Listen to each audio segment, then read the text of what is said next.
รรมคุณทูลวางไว้กลางใจเพื่อช่วยให้หูทั่วถึงชั่วดีสังฆคุณทูลไว้ในชีวิตเพื่อช่วยปิดปลดทุกข์เป็นสุขีโดยบุญอภิวันอัญชลีสวัสดีโดยการนิรันดร์เทิน10 นิ้วกราบแนบใต้ไหวสาปารมีธรรมในครูบาอาจารย์พระมหาเถรานุเถระท่านเจ้าคณะพระสังฆาธิการทุกรูปทุกตนขอความสุขความสวัสดีในธรรมะแห่งองค์สมเด็จพระสัมมาสัมพุทธเจ้าจงมีแก่บรรดาสาธุชนท่านผู้ฟังทุกท่านที่มีโอกาสเปิดเครื่องรับฟังรายการเสียงธรรมก่อนรับตาตั้งสถานีวิทยุเพื่อการศึกษาพระพุทธศาสนาและวัฒนธรรม FM ความถี่ 104.50 เมกะเฮิรตซ์วัดฝ่ายหินตำบลสุเทพอำเภอเมืองจังหวัดเชียงใหม่เมตตาในหลวงพ่อท่านพระครูสมุวิสุวัตรวรกิโจท่านเจ้าอาวาสวัดฝ่ายหินท่านผู้อำนวยการสถานีคลื่น 104.50 เพื่อการศึกษาพระพุทธศาสนาและวัฒนธรรมแห่งนี้ทุกคืนของวันเสาร์วันอาทิตย์วันจันทร์วันการวันพุธวันพฤหัส 19:20 นาทีถึง20 นาฬิกาโดยประมาณรายการนี้ก็พลิกมาพบกับญาติโยมดำเนินรายการโดยอาตมาภาพพระมหาประสิทธมาภินันโทเจ้าอาวาสวัดจังกำตำบลมะกอกอำเภอป่าซางจังหวัดลำพูนเผยแผ่ธรรมในนามของหน่วยอบรมประชาชนประจำตำบลมะกอกเบอร์โทรศัพท์ 0615476539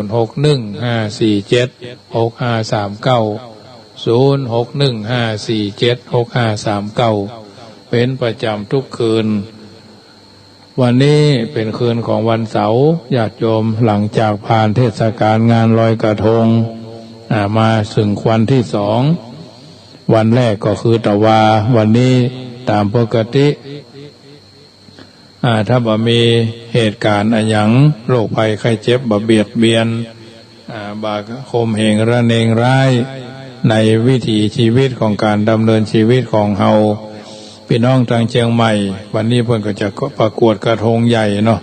ตะคืนเป็นกระทงน้อยละปูนตะคืนถ้าบ่มีเหตุการณ์หยังก็จะเป็นกระทงใหญ่คืนเป็นกระทงใหญ่วันนี้ก็แล้วแต่สถานที่นั้นๆบ้านรอบนอกๆนี่เพิ่นก็จะทำกันวันเนี้ยนะบางที่บางแห่งเพิ่นก็เอาแต่วันเนี้ยคือวันแรม1 ค่ำเพราะตะคืนนี่โดยมากจะสุนสันอุ่นอันกันเนาะแต่ทั้งนี้ทั้งนั้นก็ถือว่าทำไปตามจารีตประเพณีต่างวัดต่างวาบางวัดบางวาเพิ่นก็ทำกิจกรรมกันกฐินก็แล้วตะคืนหมดนะบางวัดก็ได้เป็นล้านบางวัดก็ได้เป็นแสนบางวัดก็ได้10,000 20,000 30,000ก็แล้วแต่จะได้นักจะได้น้อยจะได้เป็นกอบเป็นกำจะระสำระสายอย่างใดก็ขอให้คณะผู้ที่บริหารวัดนั้นนำปัจจุปัจจัยไปบูรณะไปก่อสร้างห้างแปลงบางทีบางครั้งญาติโยมเจ้าภาพเจ้ากันเจ้าศรัทธาเจ้ากฐินเปิดไปเสาะสตางค์มาแปลงหั่นแปลงนี่เฮาท่านทั้งหลายได้ฮู้ได้เข้าใจได้ก็นำไปในการดำเนินวิธีแนวทางในการก่อสร้างห้างแปลงสิ่งต่างๆที่เกิดขึ้นโดยเฉพาะวัดวาอารามบางวัดก็ได้ปัจจัยมาชำระค่าศาลาจ่ายค่าศาลาไปตามระบบระเบียบศาลาญาการก็วางสตางค์วัดวาอารามก่อสร้างห้างแปลงก็วางสาธารณวัตถุเจ้าศรัทธาก็ที่เป็นเจ้าของกฐินเพิ่นก็ใครได้บุญเนี่ยที่สำคัญก็มีใบปวารณาหรือใบอนุโมทนาเนาะอาตมาภาพก็ยังบ่ได้ส่งให้โยมแม่เกษินีเด้อเพราะฉะนั้นจะส่งไปช่วงนี้ก็จะได้ส่งซองกับซองพระป่าเกี่ยวกับงานทำบุญของวัดจังกำวันที่29 เดือนหน้าเป็นตั้งธรรมมหาจาตุเวสสันดรชาดกซึ่งก็อาตมาภาพมาอยู่นี่ได้ 20 ปีก็3 ปีแรกนี่ก็เพิ่นตั้งทำตามเดือนยี่เปงนี่แหละแต่ว่าดูแล้วก็จะเป็นพระที่ว่าเทศธรรมดาทำนองนกเขาเหินไกวเป้าไกวใบนี่ก็บ่มีอาตมาภาพก็ทำมา14 ปีแล้วนะวันที่วันที่29 ธันวานะปีนี้ก็พิเศษน้อยนึงจะมีการสวดนพเคราะห์นะพี่น้องขึ้น104ที่กำลังฟังอยู่นี้ท่านใดที่ปี65ปี2565จะอายุลงท้ายด้วยเลข1เลขซาวเลข2เลข3เลข4เลข5เลข6เลข7เลข8เลข9ที่ท่านท้ายของท่านจะลงท้ายด้วย1ด้วย3ด้วย5ด้วย7ด้วย9ในปี65วัน64นี่เขาบอกว่ากันแล้วเนาะเพราะวันจะหมดละปี65สมมติญาติโยมอายุ21 31 41 23 33 เนี่ย25 35 45เนี่ย27 30 25 27 37 47เนี่ย29ล่ะ39 49น่ะเพิ่นคนเมืองบ่ว่า31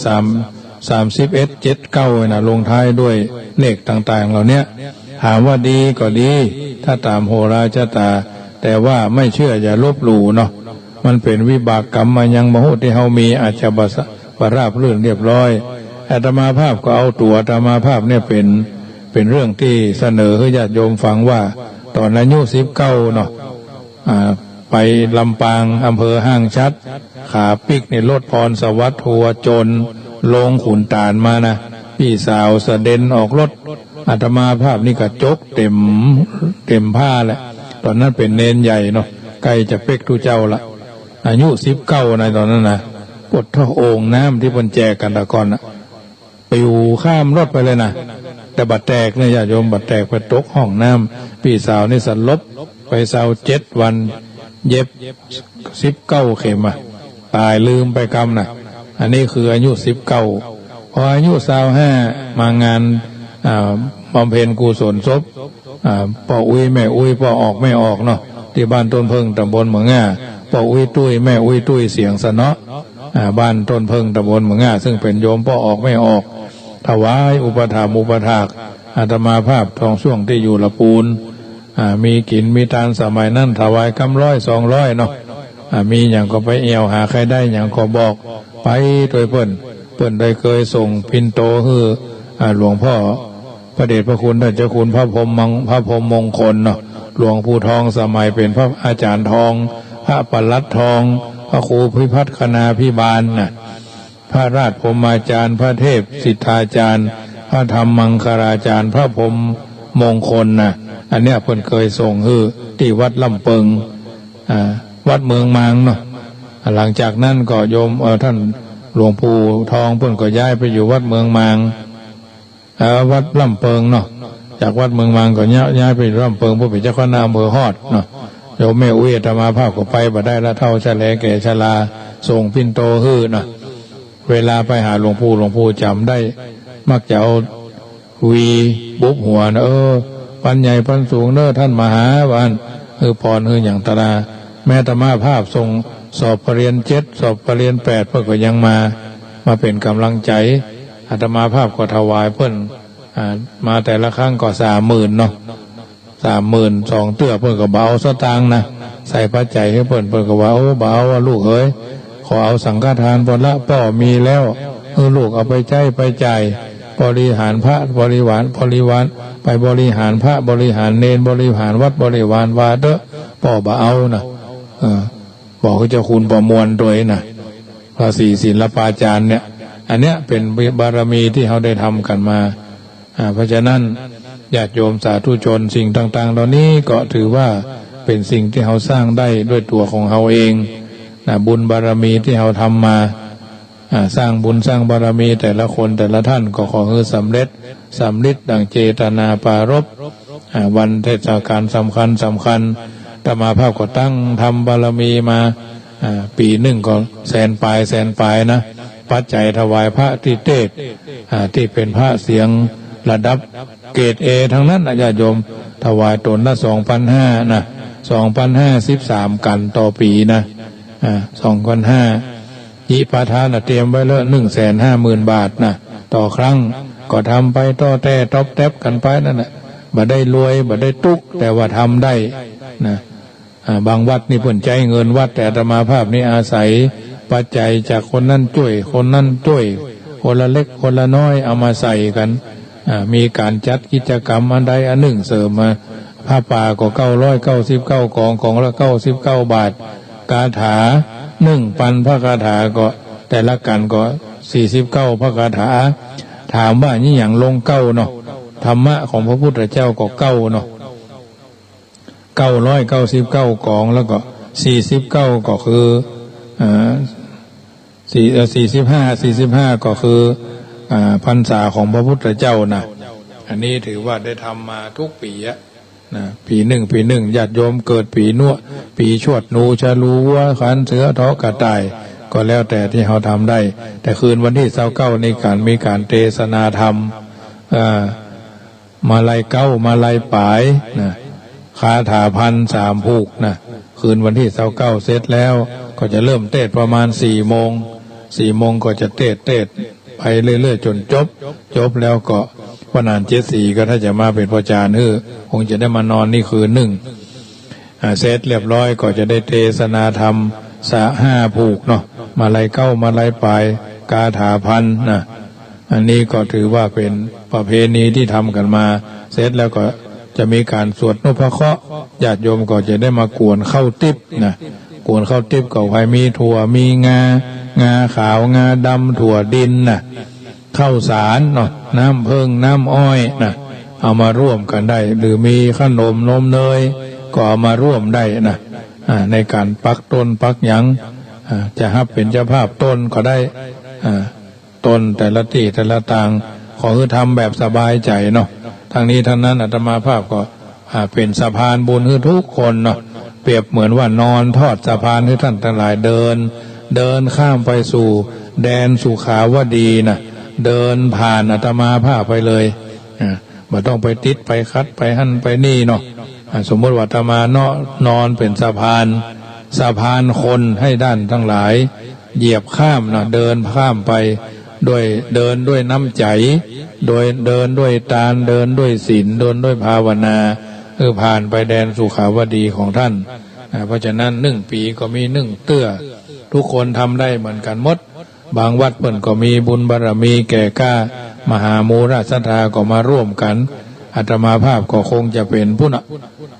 ชาติต่อไปเนาะคนญาติโยมคงจะลังไลไทยทังกันมาเนี่ยเป็นกิจกรรมที่ทำวันละ 2-3 วันได้มาตั้งไม้จตาก็ตั้งไว้3 ซุ้มละ4ดินน้ำลมไฟ4ไม้กำไม้คูนไม้หนูนไม้โจกตัดไว้เรียบร้อยได้มีการเสกซ่อมย่อมยศหลายครั้งแล้วนะไม้จำจตาไม้หวกไม้สางคำไม้เหี้ยคำเนี่ย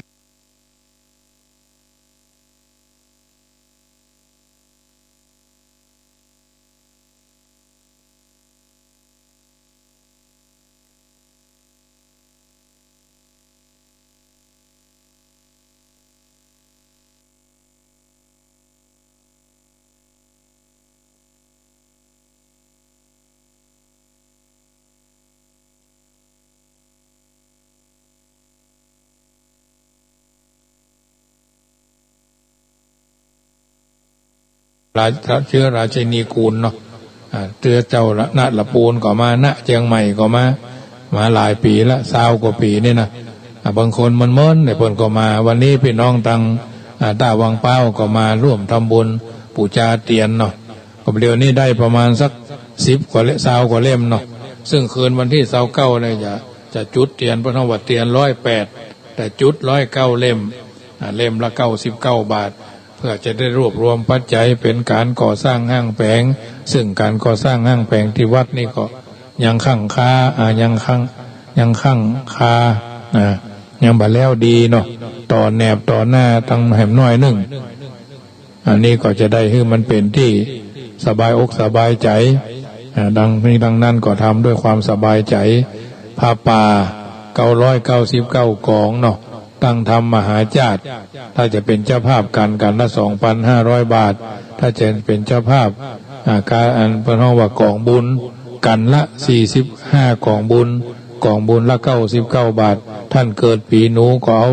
ปูจาปีหนูกาถาก็ปันกาถาละ99เหมือนกันอันนี้ถือว่า ได้ทำกันมาทุกปีแล้วนี่ไม่ได้ทำเนาะที่จริงปีนี้ก็เป็นปีที่15แล้วแหละแต่ว่าบังเอิญโรคไวรัสโควิดลงระบาดก็เลยยุติการจัดบวชภาคฤดูร้อนก็ไม่ได้จัด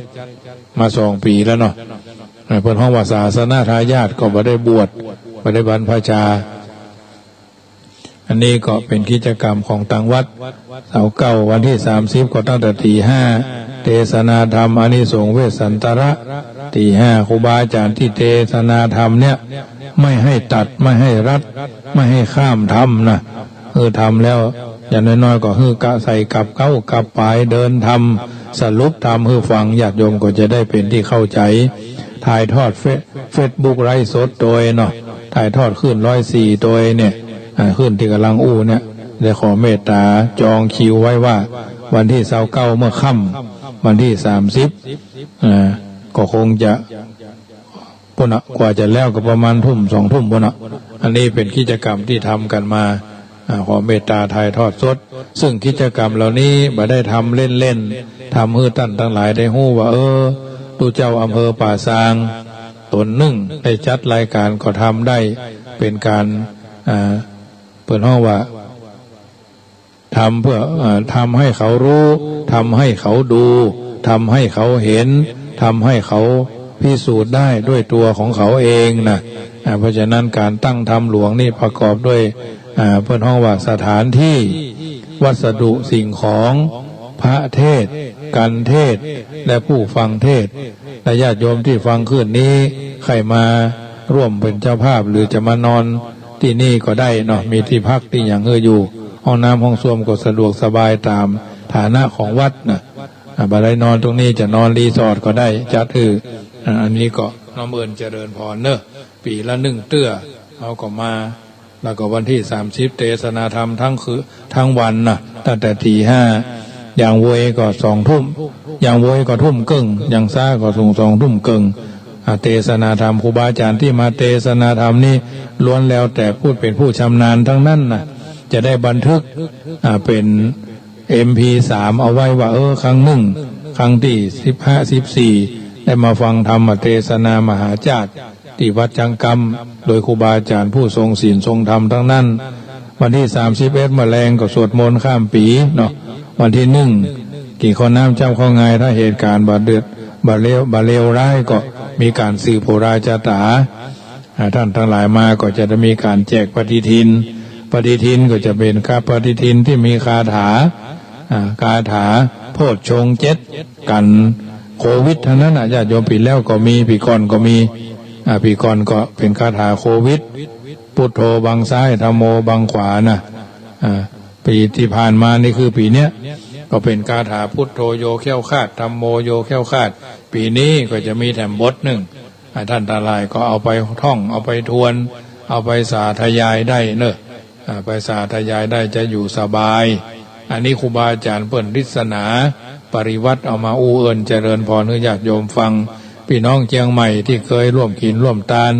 ก็บอกต่อๆกันไปเนอะพี่น้องทั้งแม่ริมพ่ออ้ายแม่แก้วลูนตลอดจนพี่น้องทั้งสันโป่งพี่น้องทั้งแม่แตงพี่น้องทั้งเมืองเป้าพี่น้องทั้งบ้านต้อพี่น้องทั้งดอยสะเก็ดโยมพี่น้องทั้งบวกก้างเนาะตลอดจนในห่างดงสันปะตองจอมตองแม่วินเนาะบันทิบันทาเขตอำเภอเมืองอำเภอสารปีเนาะ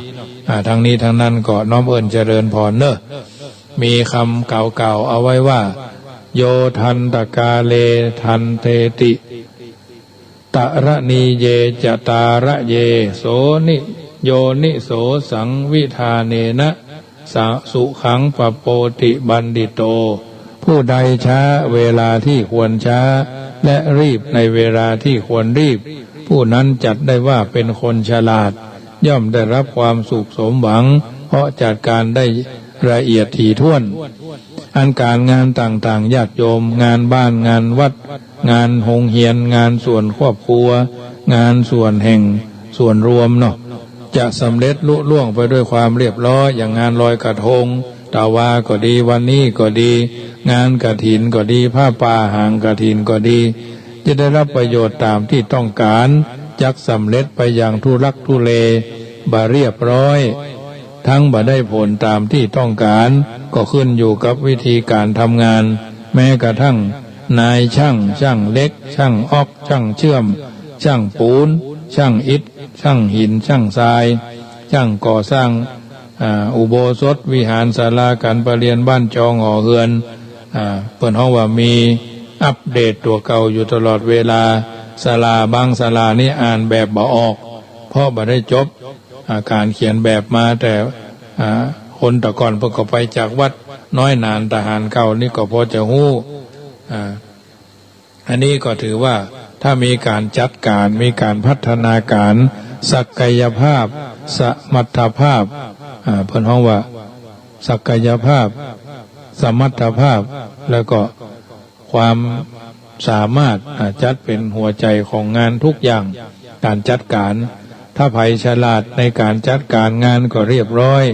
ศาลาบางศาลาแปลงบ้านก็ดีแปลงวัดก็ดีเหี่ยวฟุ้นพดเท่าวัดเอาอย่างไปฮื้อกินเอานมกล่องไปฮื้อกินก็เหี่ยเอาน้ำส้มไปฮื้อกินก็เหี่ยเอาน้ำบาดาลไปฮื้อกินก็เหี่ยอันนี้อาตมาภาพเวลามาทำงานที่วัดจังกรรมเนี่ยจะถ่ายรูปไว้เรียบร้อยนะเริ่มต้นวันนี้ศาลาช่างหมู่นี้มาสถานที่ไม่มีอะไรเกะกะรกรุงรังถ้วยโถโอชามถ้วยโถโอชาเนาะจอนแก้วน้ำมาอย่างเรียบร้อยพอเลิกงานแล้วก่อนจะจ่ายสตางค์งวดสุดท้าย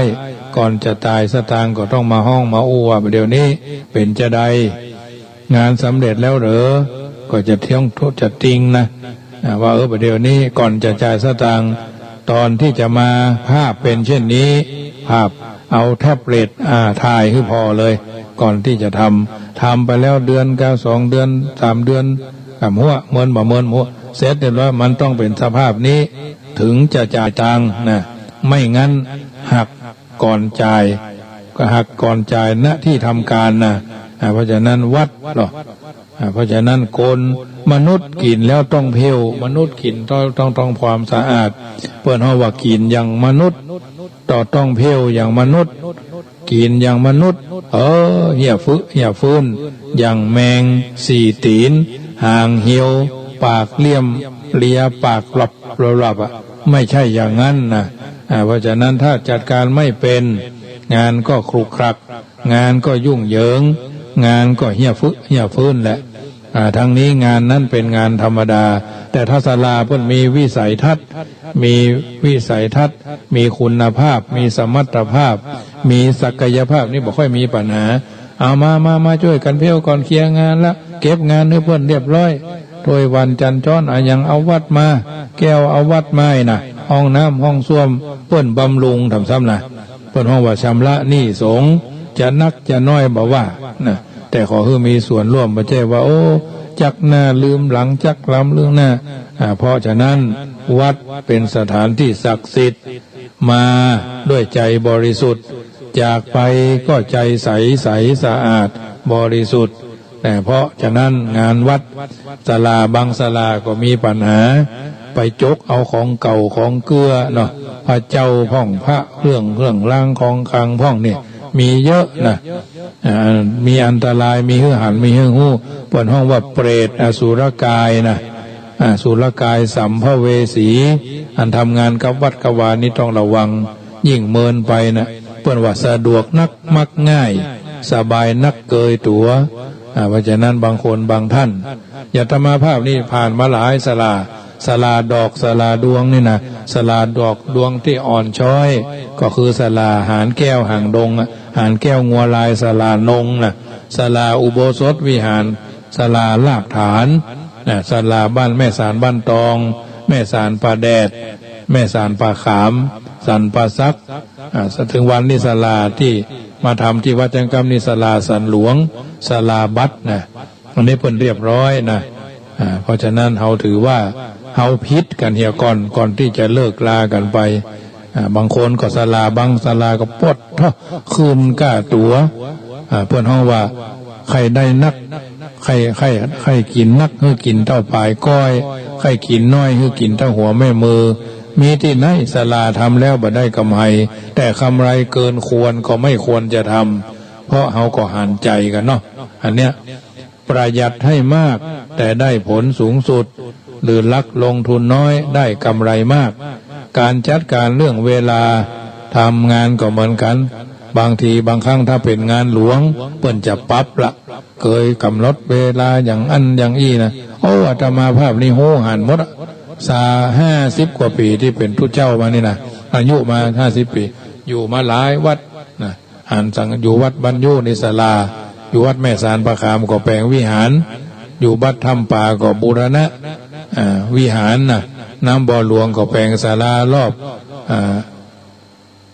บพระธาตุนะมาอยู่วัดจังกำนี่ก็แปลงหลายอย่างพิพิธภัณฑ์หลังหนึ่งเนาะบูรณะศาลาวิหารโบสถศาลาพระเจ้า108วัดจังกำนี่พระเจ้า108อยู่หลังศาลาหลังหนึ่งพระเจ้า108องค์ยืนเหมือนกันหมดนะพ่อเดียวแม่เดียวกันหรอเหมือนกันหมดเพราะฉะนั้นการเป็นศาลาต้องละเอียดนายมาก่อนปิกทีหลังคือเจ้านายงานสำเร็จเรียบร้อยตามเวลาที่กำหนดและเป็นที่ยอมรับเพิ่นว่าโอ้ศาลาไหนนะโอ้ดีเว้ยงามเว้ยบอกได้ศาลาเนี่ยนะโอ้เตื้อเดียวน้ำเอาซ้ำนะแปลงแตะแปลงว่าแปลงแล้วก็บดี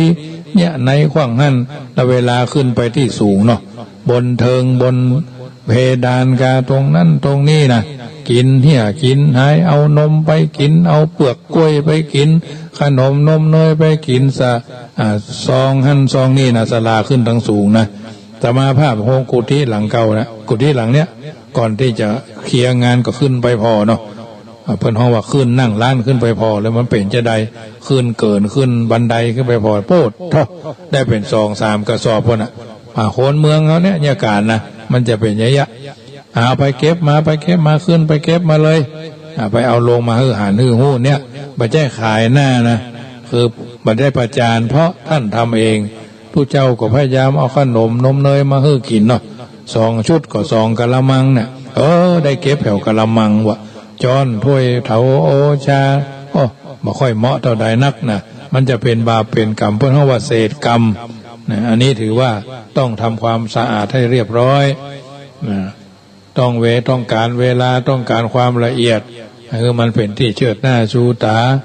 ต้องใจเวลาทำบ่ต้องฟังหากรีบก็ทำให้สำเร็จได้โดยเรียบร้อยหรือทำให้บ่ให้เสียหายบนห้องว่าช้าเป็นการนานเป็นกุลนะงานอย่างรีบด่วนต้องเร่งทำช้าบ่ได้จะทำให้เกิดความล่าช้าและเสียหายงานอย่างนี้ก็ต้องถือข้อที่ว่าช้าเสียการนานเสียกิจนะถ้าทำแล้วละเอียดถี่ถ้วนโวยช้าเป็นการนานเป็นกุลถ้าเนี้ยแล้วเกิดความเสียหายล่าช้าก็น้องว่าช้าเสียการนานเสียกิจผู้ที่หันความสำคัญของเวลาสำหรับทำการทำงานยากงานง่ายงานละเอียดงานหยาบงานที่มืดที่แจ้งเข้าใจงานพองานทะลุว่างานใดควรใช้เวลาเมินเท่าใดควรใช้อัตราในการผสมสีผสมปูนผสมทรายผสมหินผสมกรวดนะจากาเวก็ถือเอาความละเอียดและสมบูรณ์เพราะฉะนั้นถ้าเฮาใส่ใจอย่างมันต้องบ่ยากสักอย่างเพิ่นฮ้องว่าเจ้าอาวาสทุกวัดต้องฮู้การฮู้งานฮู้กิจฮู้การว่าเพิ่นมาแปลงตรงนั้นตรงนี้ไปไหนต้องฮู้ถ่ายภาพตรงนั้นมาเอามาเทียบเอามาเคียงศาลาที่บ้านเฮาเพิ่นทำเป็นจะได้หมู่แล้วหมู่เล่าหรอศาลาปูกระเบื้องศาลาฉาบศาลาโบกศาลาเพดานเนี่ยศาลาจ่อฟ้าศาลามุงหลังคามันมีศาลาเท่านั้นถ้าทำดีก็เป็นศาลาหรือช่างถ้าทำบ่ดีก็เป็นซากดานะศาลากับซากดาเนี่ยจะเป็นอันใดก็อยู่ที่ตัวของ ผู้ที่ทำงานเฉพาะนี้นะ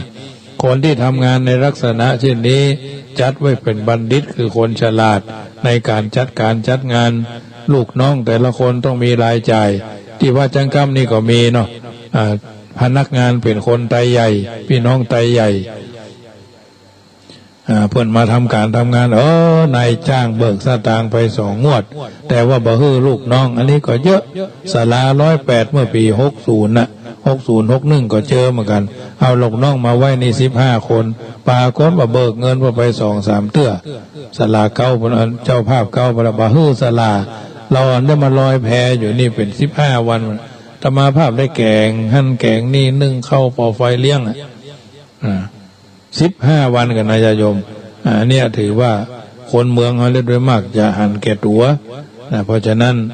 ส่วนผู้ที่บรรลุคุณค่าของเวลา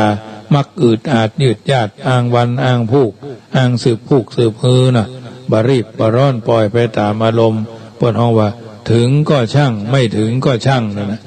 จักเป็นคุณค่าของเวลาการปฏิบัติธรรมก็เช่นเดียวกันค่ำคืนวันนี้ธรรมาภาพได้น้อมเอิญเจริญพรเรื่องของการทำงานงานวัดงานบ้านงานราชการต้องทำให้เหมือนกันเท้าคิดจะสร้างดีไว้ให้ลูกสร้างถูกไว้ให้หลานสร้างประสบการณ์ให้เป็นที่เชิดหน้าชูตาก็อยู่ที่ตัวเราดีชั่วอยู่ที่ตัวเราสูงต่ำอยู่ที่ทำตัวนะดีชั่วที่ตัวทำสูงต่ำอยู่ที่เราทำตัวจึงมีคำกล่าวสอนใจก่อนนำรายการจะท่านไปว่าสักกวาพุทธธรรมอันล้ำเลิศสุดประเสริฐสร้างสุขทุกแห่งหนเหมือนทานทิพย์แสงโสมโพยพยมมวลชนดื่มดำบำรุงใจจิตที่ร้อนเพราะเหตุกิเลสหนาเป็นไฝฟ้าชวนพระวงศ์ให้หลงไหลศีลธรรมชำระล้างให้ห่างไกลจิตผ่องใสสิ้นห่วงในดวงแดกระแจะจันคันธาบุภาชาติไม่สามารถหอมหวนทวนกระแสที่เหี่ยวแห้งรวยรวนเมื่อปรวนแปรไม่หอมแท้ชวนเป็นลมเมื่อชมนานกลิ่นของศีลเป็นอาภรณ์ท้าบอนแน่ทวนกระแสลมไปไกลสถานบุคคลใดอุตสาหะสมาทานจะชื่นบานสุขสมปารมเอ่ยญาติโยมสาธุชนท่านผู้ฟังทั้งหลายฟังรายการธรรมะก่อนจะรับจะนอนค่ำคืนนี้กล่าวคาถาพุทธมงคลท่องก่อนนอนว่าก่อนจะนอนภาวนาสาธุพระว่านะมะพะทะก่อน3 หนเป็นหัวใจนะโมเตโชชัยป้องกันภัยยามหลับไม่อับจนเมื่อล้างหน้าอย่าล้างเปล่าเอาสิริเสกพุทธสังมิก่อน3 หนตำราว่าเป็นมหาชัยยะมงคลทิพมนต์คุ้มกันอันตรายจะจากเรือนคันใครที่อยู่ถึงประตูยืนหยุดจุดที่หมายภาวนาสุขโตโพธิยายแล้วผันภายได้พิพัฒน์สวัสดีอีกจะพระกะสะปะทมังเป็นมนต์ขังเป่าปัดกำจัดผีทั้งปีศาจพูดพายร้ายการีเสก7 ทีขับไล่ไม่แผ่วพานพุทธสังมังคะลังโลเก